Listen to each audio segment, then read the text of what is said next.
Dans l'ombre, les apparences trompent. Un sourire peut cacher un piège, une main tendue, une menace. Dans ce monde d'illusions, la confiance aveugle est une faiblesse fatale. Les silences cachent des murmures, les lumières des ténèbres. Chaque pas peut être le dernier, chaque regard un danger. Les choses ne sont jamais ce qu'elles paraissent.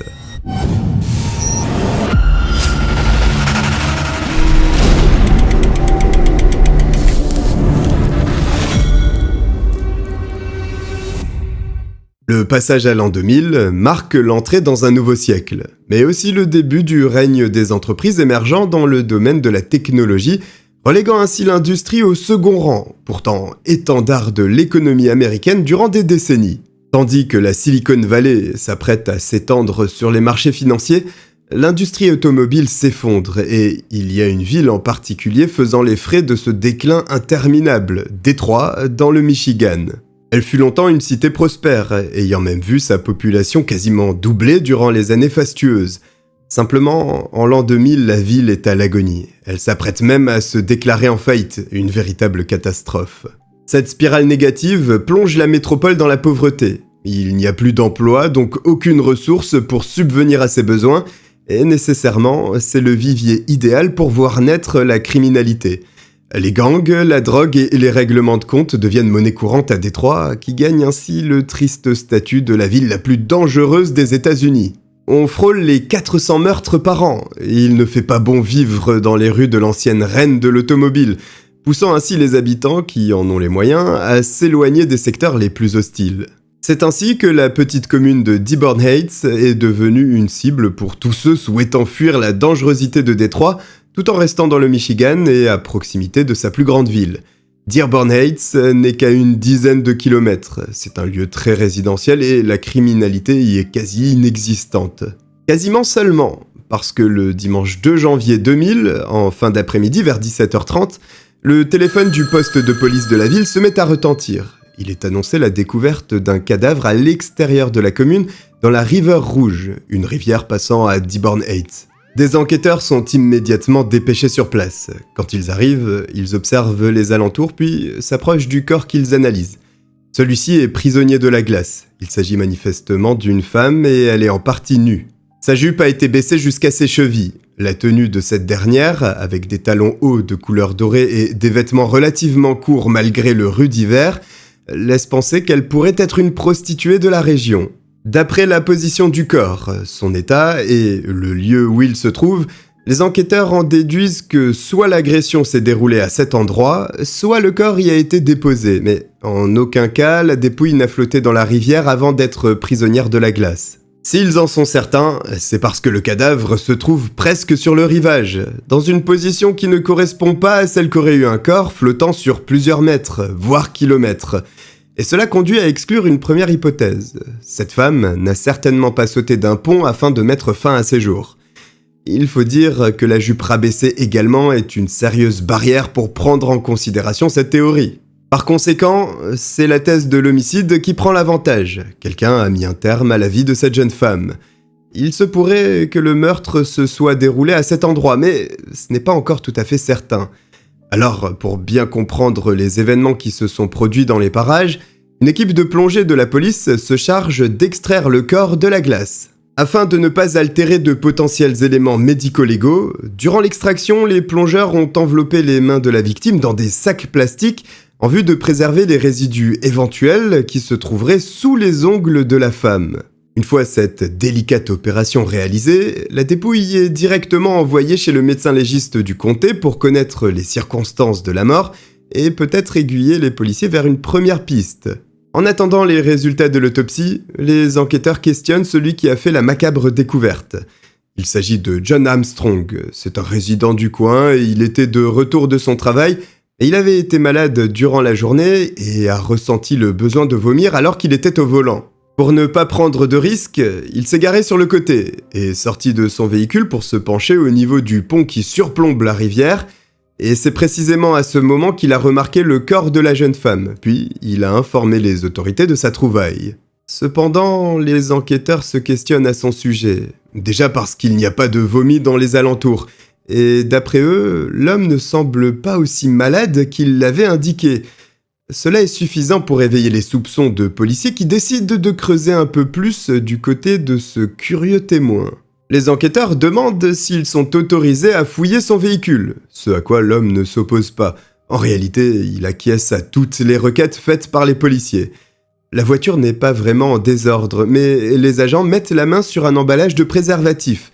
Ce qu'ils trouvent étrange, ce n'est pas le genre de choses que l'on laisse traîner habituellement. Pour mieux comprendre, John Armstrong est amené au poste de police en vue d'un interrogatoire. Les enquêteurs en profitent pour se renseigner sur le témoin et découvrent qu'il a récemment emménagé à Dearborn Heights avec sa femme et qu'il a également été embauché à l'aéroport de la région en tant que ravitailleur en carburant pour les avions. Il est demandé à John Armstrong s'il a déjà fréquenté des prostituées récemment, s'il connaissait la victime et si elle était déjà montée dans son véhicule. Mais l'homme affirme qu'il n'a aucune idée de qui il pouvait s'agir dans la rivière quelques minutes auparavant. Il confirme également que depuis qu'il s'est marié, il n'a plus aucun rapport avec des prostituées, mais reconnaît néanmoins avoir déjà passé du temps avec certaines d'entre elles avant son mariage. L'interrogatoire ne mène à rien. En réalité, il n'y a pas réellement de preuves ou d'indices incriminant John Armstrong, qui, certes, est un peu étrange, mais a priori n'est pas mêlé à cette affaire sordide qui pèse sur les épaules des enquêteurs. Ils le laissent donc partir et, de toute manière, s'ils devaient le retrouver, ils savent où lui mettre la main dessus. Le lendemain, le lundi 3 janvier, est un jour important puisque l'autopsie est menée par le médecin légiste. Il ressort de celle-ci qu'effectivement, la jeune femme découverte dans la rivière a été victime d'un homicide, dans la mesure où la cause de sa mort correspond à une asphyxie par strangulation. Elle a donc été étranglée, mais ce n'est pas tout. L'équipe médico-légale a aussi contrôlé si la jeune femme avait eu des rapports sexuels récemment à l'aide d'un kit spécialement dédié à cette tâche. Simplement, au début des années 2000, les résultats ne sont pas instantanés. Il faut attendre plusieurs semaines avant de les obtenir. Quoi qu'il en soit, le médecin légiste apporte tout de même une information supplémentaire aux enquêteurs avec l'identité de la victime. Grâce aux empreintes digitales, la jeune femme est identifiée comme Wendy Jordan. Dans la foulée, les proches de la victime sont informés par les autorités de la terrible nouvelle. L'annonce de la mort de Wendy est d'autant plus choquante pour sa famille qu'elle n'avait absolument aucune idée de la façon dont la jeune femme a gagné sa vie. Certains savaient qu'elle avait eu une période difficile qui l'avait conduit à consommer des produits stupéfiants et même à vendre son corps pour s'offrir ces substances. Et tout le monde était convaincu qu'elle s'était ressaisie depuis qu'elle était retournée vivre chez son père, en trouvant en parallèle un emploi dans une station-service. Ils ignoraient donc qu'elle était retournée dans la rue et c'est ce qui lui a finalement coûté la vie. La façon dont Wendy a été jetée par-dessus le pont par le tueur, souhaitant se débarrasser de sa dépouille comme s'il s'agissait d'un déchet, montre le peu de considération que l'individu entretient à l'égard des femmes, mais plus précisément des prostituées. Ces dernières sont d'ailleurs souvent la cible des tueurs. Elles se trouvent dans la rue, entrent facilement en contact avec des inconnus, et leur disparition n'éveille pas automatiquement des soupçons puisque la majorité de ces personnes ont souvent coupé les ponts avec leurs proches. Malheureusement, les policiers dans cette affaire ne disposent de presque rien. Alors ils ne ferment aucune porte et toutes les options restent sur la table. Mais il faut reconnaître que plus le temps passe, moins il y a de chances de découvrir l'identité du meurtrier. Et dans le cas de l'homicide de Wendy, c'est précisément ce qu'il se produit. Alors, il ne reste plus qu'à patienter pour que le dernier aspect exploitable de cette histoire révèle ses conclusions. Il s'agit bien entendu du kit spécial utilisé par le médecin légiste afin de déterminer si la victime avait eu des rapports sexuels récents. En attendant, il n'y a plus rien que la police ne puisse faire de plus désormais.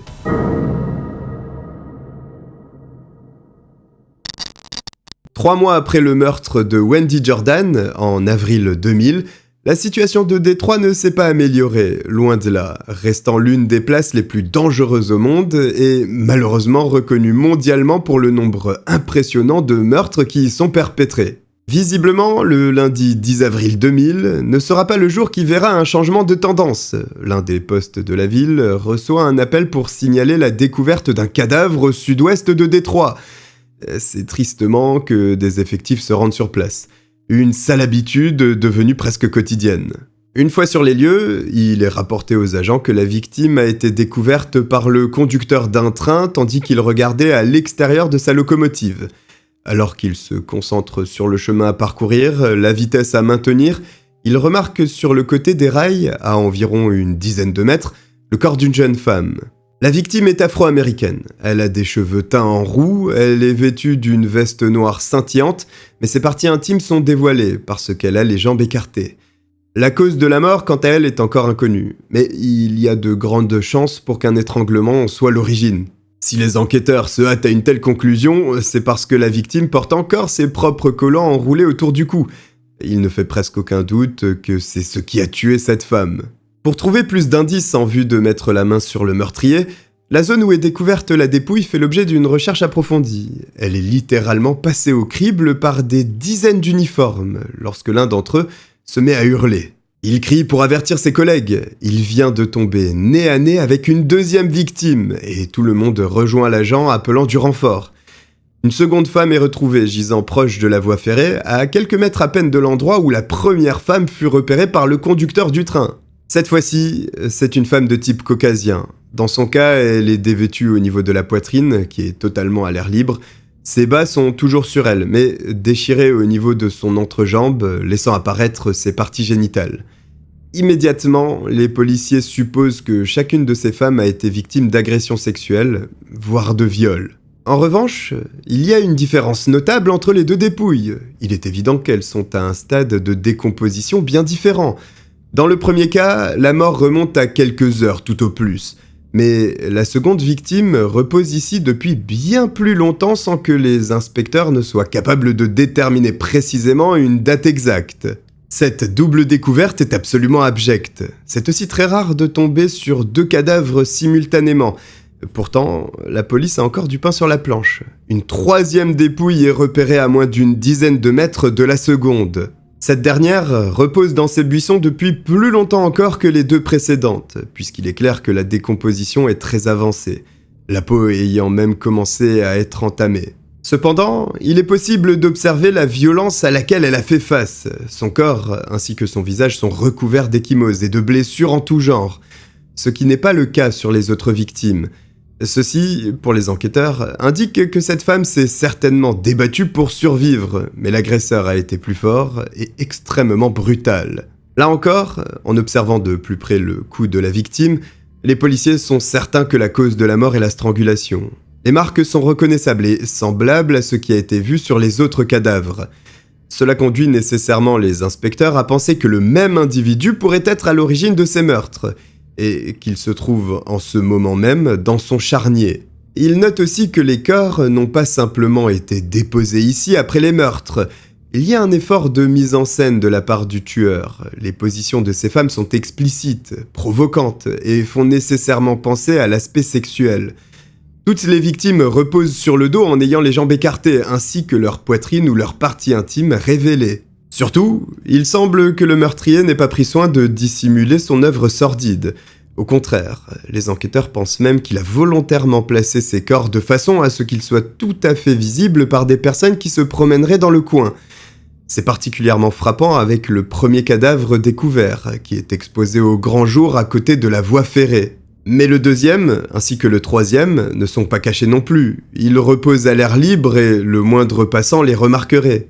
Comme si les gangs, la drogue et un taux de criminalité des plus hauts ne suffisaient pas, voici que la police de Détroit doit faire face à la folie d'un tueur en série. D'ailleurs, le fait que les corps soient exposés ainsi ouvre deux options. La première, l'individu souhaite narguer la police et montrer ce dont il est capable tout en se moquant des autorités qu'il ne respecte pas et n'hésitant pas à leur soumettre son monstrueux travail. La seconde, ce tueur a conscience qu'il tuera quoi qu'il arrive, que c'est un comportement qu'il ne changera pas, et ne plus dissimuler ses victimes pourrait être interprété comme sa volonté de se faire arrêter par la police. C'est en tout cas ce que supposent des spécialistes en psychologie de ce genre de criminels. Et dans les deux cas, l'équation reste similaire. Il faut intercepter ce meurtrier, autrement, il continuera à tuer de nombreuses personnes. Afin d'être mieux armés pour l'enquête, les 3 dépouilles sont envoyées chez le médecin légiste pour autopsie, en vue de déterminer la cause de la mort dans un premier temps, et dans un second temps, peut-être trouver un ou plusieurs indices aidant à l'arrestation du tueur. Dans les 3 cas, la mort est similaire. Les jeunes femmes ont toutes été étranglées, conduisant à une asphyxie. La nature sexuelle du crime étant fortement envisagée par les policiers, des kits spéciaux afin de détecter si un rapport sexuel avait été consommé en amont du décès sont utilisés. Une nouvelle fois, dans le cas des 3 victimes, du sperme est retrouvé. Une avancée pour l'enquête puisqu'une recherche ADN avec la base de données de la police pourra être réalisée après le retour des résultats rendus par le laboratoire. L'identification des victimes, quant à elle, a pu se faire grâce aux empreintes digitales, dans la mesure où chacune d'entre elles était fichée dans les dossiers des autorités. Robin Brown, Rose Marie Felt et Kelly Hood, voici les noms des 3 femmes découvertes le long de la voie ferrée quelques heures auparavant. Une fois les identités révélées, la police se charge de retrouver les familles de ces 3 femmes qui ont eu le malheur de croiser la route d'un tueur en série. Il est annoncé à chacune d'entre elles la disparition de leurs proches bien-aimés. La nouvelle est dure, bien sûr, mais elle l'est encore plus quand les détails des circonstances dans lesquelles ces 3 jeunes femmes sont décédées sont rapportés aux familles. Le monstre qui leur a ôté la vie n'a fait preuve d'aucune décence à l'égard de ces personnes. Ceci motive d'autant plus les forces de l'ordre pour mettre fin au règne de ce meurtrier. Seulement à ce stade, il y a beaucoup plus de questions que de réponses. Ce charnier avec ses 3 victimes est-il le seul ? Ce tueur se contente-t-il de cibler ses victimes à Détroit ou se déplace-t-il ? Seules les prostituées sont-elles en danger ? Et si c'est le cas, pourquoi elles ? Répondre à ces interrogations est nécessaire pour avoir une chance de mettre sous les verrous le tueur en série que la police de Détroit chasse désormais. L'affaire n'est pas prise à la légère. Le haut commandement des autorités fait même de cette résolution une priorité absolue. Détroit est suffisamment souffrante, il ne faudrait pas que des tueurs en série commencent à penser qu'ils peuvent agir en toute impunité dans la ville.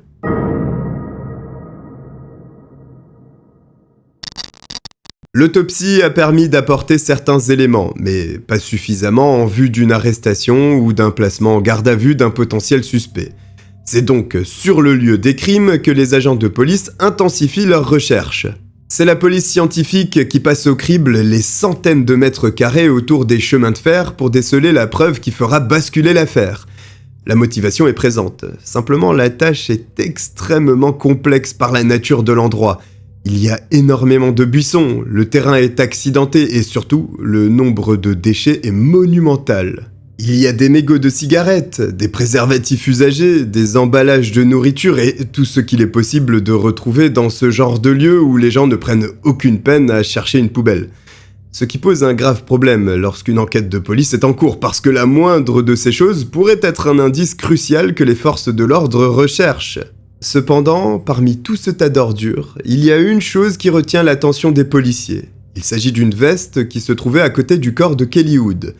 Ce n'est pas le vêtement lui-même qui est intéressant, mais le contenu de l'une de ses poches, dans laquelle se trouve une boîte de médicaments. Aux États-Unis, les récipients contenant les gélules sont étiquetés. Ces étiquettes reprennent le récapitulatif de la prescription, mais aussi des informations personnelles comme le nom. La boîte de médicaments retrouvée dans la poche de cette veste n'échappe pas à la règle, et un nom apparaît, celui d'Anthony. Alors bien sûr, les enquêteurs n'ont aucune idée de la personne dont il pourrait s'agir, mais ils se demandent pourquoi la boîte de médicaments appartenant à cet individu se trouvait dans la poche d'une veste que portait certainement l'une des victimes. Les policiers ne se tracassent pas plus que ça pour retrouver la trace de cette personne. Ils entrent le nom dans leur base de données dont ressort un homme fiché. Son profil est particulièrement violent, il a des antécédents et il y a un rapport sur l'une de ses arrestations. Celui-ci raconte que la nuit du mercredi 8 mars, Anthony avait consommé une forte quantité d'alcool. Il était présent chez son cousin et en possession d'un pistolet. Une dispute s'est déclenchée entre les deux hommes et Anthony a sorti son arme menaçant son cousin de le tuer. Le pistolet que possédait Anthony n'était pas enregistré à son nom, ce qui a conduit à son arrestation. Ce profil est évidemment immédiatement suspecté puisqu'il semble lié à Kelly Hood, qui elle-même vient d'être assassinée par un tueur en série.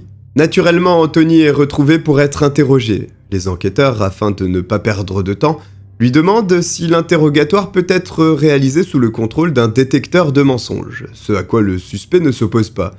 Les policiers ne passent pas par 4 chemins et demandent directement à l'homme s'il connaît les 3 femmes découvertes proches de la voie ferrée. Anthony répond qu'il n'a aucune idée de qui il peut s'agir. Alors les agents lui indiquent qu'un flacon de médicaments portant son nom a été découvert dans une veste dont il pense qu'elle appartenait à l'une de ses victimes. Aussitôt, le suspect rebondit. Il affirme qu'il loge régulièrement chez son frère. Ce dernier fréquente des prostituées. L'une d'entre elles a certainement dérobé sa boîte de médicaments quand elle s'est trouvée dans son appartement. L'histoire est crédible. Le détecteur de mensonges ne décèle rien d'anormal, et Anthony est donc écarté de la liste des suspects pour le moment. Face à l'impasse qui se dresse devant les inspecteurs de la police de Détroit, le haut commandement décide de solliciter l'aide du FBI, une institution dont la recherche et la capture de tueurs en série fait partie des solides compétences du bureau. Un agent est mis en contact avec les policiers et il révèle le profil que pourrait avoir l'individu d'après les premiers éléments recueillis. Il s'agirait d'un homme blanc, dont l'âge oscillerait entre 25 et 30 ans, et il trouverait dans la méthode de la strangulation l'excitation nécessaire pour lui procurer du plaisir. Cet homme n'est pas nécessairement solitaire, il peut tout à fait avoir une très bonne situation, il peut être marié et même avoir des enfants. D'apparence, il se pourrait que ce soit l'époux idéal, seulement il ne parvient pas à obtenir la satisfaction sexuelle qu'il recherche avec sa femme. Il ne peut pas l'étrangler, en tout cas pas suffisamment pour bénéficier du plaisir qu'il souhaite. C'est aussi la raison qui le pousse à s'attaquer aux prostituées. Il se venge sur elles. Il y aurait une forme de culpabilité dans sa façon d'atteindre l'orgasme sexuel. Il n'est pas exclu non plus qu'il s'attaque aux prostituées uniquement parce qu'il souhaite se venger des femmes à cause d'un événement s'étant produit plus tôt dans sa vie. Les humiliations à travers la position suggestive des corps, les endroits où les dépouilles sont déposées et la violence avec laquelle il attaque ces femmes sont des indices allant dans ce sens. L'agent du FBI ajoute un point très intéressant.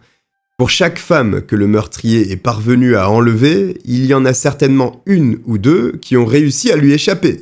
Comme il cible les prostituées, celles étant parvenues à fuir ses griffes ne se sont pas rendues chez les autorités pour signaler cette tentative d'enlèvement, la défiance à l'égard des policiers étant certainement l'un des premiers facteurs. Voici là un nouveau plan d'action inespéré pour les enquêteurs. Il faut aller sur le terrain questionner les jeunes femmes travaillant dans la rue pour trouver celles pouvant apporter un témoignage précieux et peut-être même une description du tueur qui sévit. La police s'organise alors en vue d'enchaîner les interrogatoires des filles qui travaillent dans la rue. Malgré la réticence habituelle des prostituées à l'égard des autorités, cette fois-ci la donne est différente. Elles ont un intérêt à coopérer avec les enquêteurs. Il faut que ce tueur soit mis derrière les barreaux pour leur sécurité, et elles donnent toutes les informations qu'elles possèdent. Le moindre témoignage d'une altercation est noté par les policiers, les tentatives de vol, les menaces, et finalement, il y a une personne dont le récit attire l'attention des forces de l'ordre. Une femme raconte qu'elle a été enlevée, puis conduite jusqu'à une voie ferrée. Le lien est évident avec les cadavres retrouvés quelques heures auparavant près d'un chemin de fer. Ce témoin est peut-être la clé de toute l'histoire. La jeune femme de 22 ans du nom de Devon dévoile la description de son ravisseur, celui, en réalité, qui a tenté de la tuer.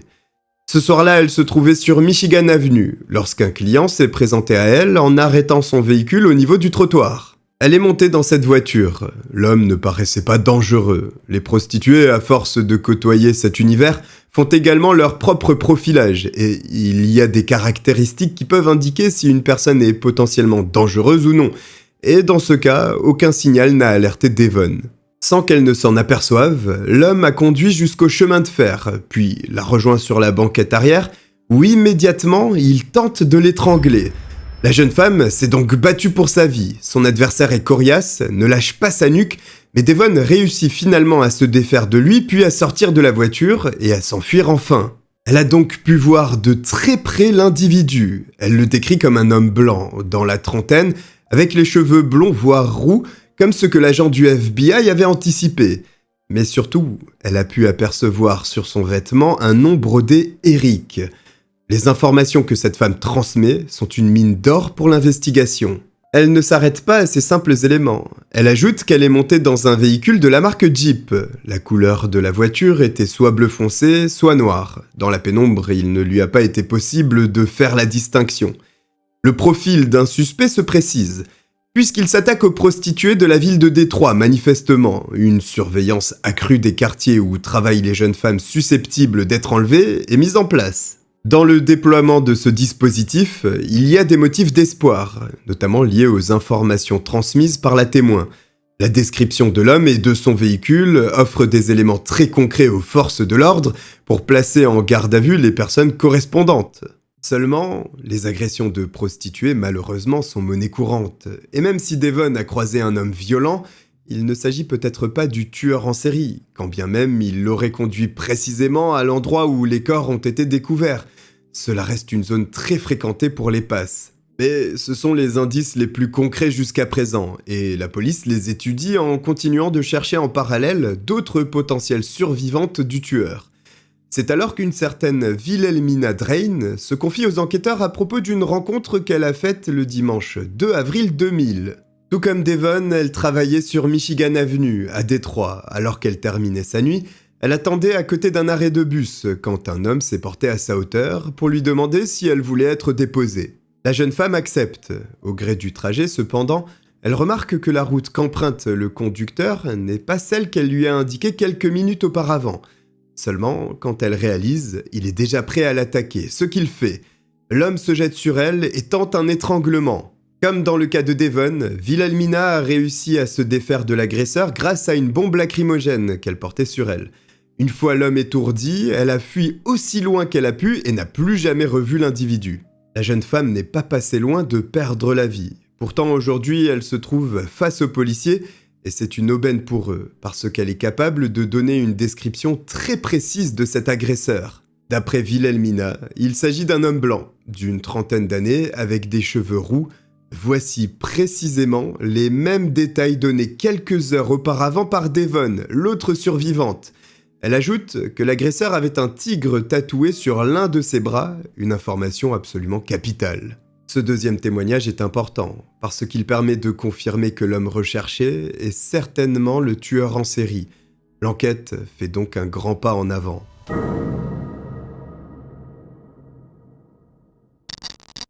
Grâce à la compilation de toutes les informations collectées, les forces de l'ordre peuvent mettre en place une stratégie en vue d'arrêter leurs suspects. Manifestement, ils s'attaquent aux prostituées de la Michigan Avenue, alors des policiers en civil sont déployés dans ce secteur, avec pour objectif de repérer soit l'individu directement, soit son véhicule. Les grands moyens sont mis pour cette opération, avec près de 100 agents de police impliqués. Les premières heures ne donnent rien, il n'y a ni trace du suspect, ni de sa voiture. Et la surveillance se poursuit. Dans la nuit du 11 au 12 avril, à environ minuit, une patrouille de police circule dans le coin de la Michigan Avenue. Deux agents croisent alors une voiture de la marque Jeep à la couleur foncée. C'est l'un des critères. Ils décident donc de voir qui est le conducteur et le font s'arrêter puis sortir du véhicule. Rapidement, les agents lui posent quelques questions basiques à propos de sa destination, son adresse, mais l'homme ne paraît pas cohérent. En plus, il semble être dans la trentaine, il est blanc et pourrait coller à la description qu'ont fait les deux témoins.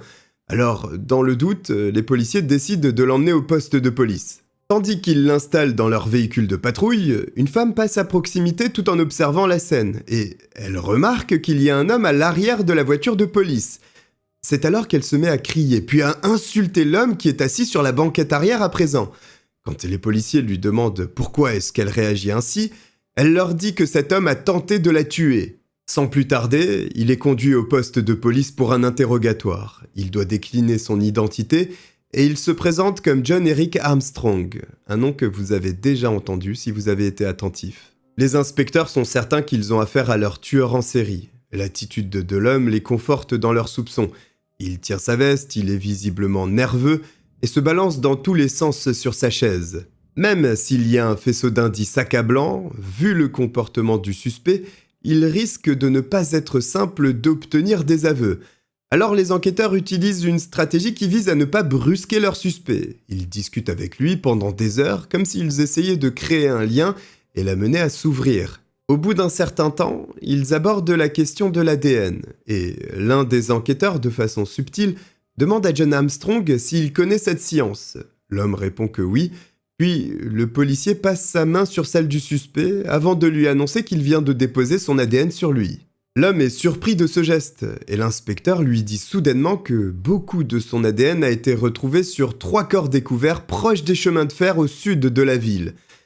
Ils viennent de briser un tueur en série. John Armstrong avoue avoir tué ses femmes. Il s'excuse pour ses crimes, mais les reconnaît. Le tueur se lance alors dans le récit de la façon dont il a procédé pour assassiner ces 3 jeunes femmes. Il circulait tard la nuit sur Michigan Avenue, où il était certain d'entrer en contact avec des prostituées. Il les sollicitait pour leurs services avant de les conduire proche de la voie ferrée. Une fois sur place, il s'installait avec elles sur la banquette arrière de son véhicule. Lorsque la jeune femme se trouvait sur lui, c'est à ce moment qu'il commençait à l'étrangler à l'aide de ses mains. Après les meurtres, il disposait les cadavres des victimes à plusieurs endroits, mais relativement proches afin de les retrouver facilement. John Armstrong détaille alors que s'il a placé les corps de cette façon et si les dépouilles se trouvaient dans ces positions suggestives avec les jambes écartées, c'est parce qu'il revenait régulièrement sur place en vue d'avoir des rapports sexuels avec les cadavres. Le meurtrier justifie son acte par le fait que ces femmes ne crieraient plus, qu'elles ne bougeraient pas et qu'elles ne se battraient pas non plus. Pour bien comprendre, les policiers demandent donc à l'homme combien de fois il revenait sur les lieux pour chaque victime. La réponse du tueur est écœurante, puisqu'il révèle qu'il se présentait autant de fois que possible jusqu'à ce qu'il ne supporte plus l'odeur de décomposition du cadavre. Les enquêteurs supposent que cet acte rejoint ce qu'avait avancé l'agent du FBI lors de son profilage, c'est-à-dire une volonté pour Armstrong de contrôler totalement une personne, de prendre du plaisir en agissant comme celui qui a le droit de vie ou de mort sur un être humain. Atteindre le plaisir sexuel n'est en aucun cas possible pour lui dans des conditions normales. C'est ce qui le conduit à tuer des prostituées et souiller leur corps jusqu'à ce qu'il passe à la victime suivante. Revenir sur le lieu du crime lui permet par ailleurs de revivre l'instant du meurtre. Pendant ce temps, toujours le mercredi 12 avril, du côté de Dearborn Heights, les enquêteurs reçoivent enfin les résultats du kit spécial utilisé dans l'affaire du meurtre de Wendy Jordan. Parmi les différentes analyses, il y a eu celle de l'ADN qui avait été découvert sur la victime. Jusqu'à présent, la police de la petite ville avait été tenue en échec dans son investigation. Mais 4 mois plus tard, voici qu'un nom leur est donné, et ils le connaissent très bien puisqu'il s'agit de John Eric Armstrong, celui-là même qui les avait appelés pour signaler le meurtre de Wendy Jackson et qu'ils avaient interrogé tant il paraissait suspect. Aussitôt, les inspecteurs qui savent où le trouver partent à sa recherche, mais apprennent rapidement que leur suspect est déjà en état d'arrestation au commissariat de Détroit et qu'il est accusé d'un triple homicide. Une nouvelle terrible, parce qu'avec plus de preuves, 3 meurtres auraient pu être évités, Armstrong ayant été dans le radar des enquêteurs de Dearborn Heights, qui n'ont pu le maintenir en détention, faute d'éléments concrets. Les inspecteurs de la petite ville contactent alors leurs homologues de Détroit afin qu'ils agissent pour eux, et interrogent Armstrong à propos du meurtre de Wendy Jordan. Il a déjà reconnu les 3 meurtres perpétrés à Détroit, il se pourrait qu'il fasse des aveux également pour ce 4e homicide. Les policiers entrent donc à nouveau dans la salle d'interrogatoire, disent directement à leur suspect qu'ils sont au fait qu'un 4e meurtre a été commis par lui quelques mois auparavant et qu'ils en sont certains parce que cette fois-ci, ils disposent des résultats ADN l'incriminant. Armstrong ne résiste pas et avoue aussitôt le meurtre de Wendy Jordan. Son procédé a été similaire à celui utilisé pour ôter la vie des autres victimes. Il a fait monter la jeune femme dans sa voiture avant de l'étrangler. S'il s'est débarrassé de son corps dans la rivière et non au chemin de fer, c'est parce qu'il n'avait pas encore repéré cet endroit. Alors il s'est contenté de la River Rouge. Les policiers de Détroit sont stupéfaits, mais leur surprise est loin d'être terminée. Parce qu'après l'aveu de ce 4e meurtre, John Armstrong ne s'arrête pas de parler comme il s'y attendait. Wendy Jordan n'est pas du tout le premier meurtre du tueur. Il y en a eu avant et un grand nombre. Durant plusieurs années, John Armstrong faisait partie de la marine américaine. Il a donc voyagé aux 4 coins du globe et s'arrêtant ponctuellement dans divers pays. Le meurtrier raconte donc aux policiers comment il a tué pendant près d'une décennie partout dans le monde. En Thaïlande, à Hong Kong, à Hawaï, depuis le début des années 90. Cela fait presque 10 ans qu'il sévit. Bien entendu, du fait de son métier, il a été très difficile de le relier à tous ces meurtres. Il ne restait jamais très longtemps dans ces pays et ne s'attaquait qu'à des prostituées. Il confesse 22 meurtres en tout, au niveau international, mais aussi aux États-Unis. C'est d'ailleurs là-bas qu'il a commencé avec un double homicide du côté de Seattle, à l'autre bout du pays dans l'État de Washington. S'il a été si dur à capturer, c'est effectivement parce que durant sa période au sein de l'armée, il était très mobile et frappé dans divers pays. Mais aux États-Unis, l'explication réside dans la capacité qu'ont les tueurs en série à conserver les apparences et vivre une double vie. Comme l'avait indiqué l'agent du FBI, John Armstrong vivait de façon tout à fait normale, avec une femme, un emploi et une vie de la classe moyenne américaine classique. Il devient dès lors très difficile de suspecter ce genre de personnes. Elles savent parfaitement dissimuler la vérité, ce qui a été le cas de nombreuses années pour John Armstrong. Après ces aveux choquants, la procureure du comté de Wayne est parvenue à inculper le suspect pour le meurtre de 5 femmes avec dans ces 5 affaires la possibilité de prouver la culpabilité de l'homme. Les 2 premiers procès qui se déroulent sont ceux de Wendy Jordan et Kelly Wood. Dans les 2 cas, ils sont expéditifs tant les preuves ainsi que les aveux sont accablants et John Eric Armstrong est reconnu coupable de meurtre avec préméditation.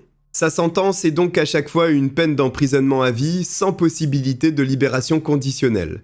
Pour les autres meurtres, avant que les procès ne débutent, un accord est passé avec la procureure. Si Armstrong plaide coupable pour tous ces meurtres sans préméditation, il sera condamné à une peine d'emprisonnement de 31 ans, s'accumulant aux 2 sentences déjà prononcées, ce qu'il accepte finalement. Voici comment un homme anodin, qui pourrait être votre voisin, a été démasqué comme un tueur en série international. Voici pour cette histoire, si vous avez apprécié que je vous la raconte, n'hésitez pas à vous abonner et à liker. Vous pouvez me rejoindre sur mes réseaux sociaux indiqués en description. Je vous remercie de m'avoir regardé, je vous dis à très bientôt. Bye.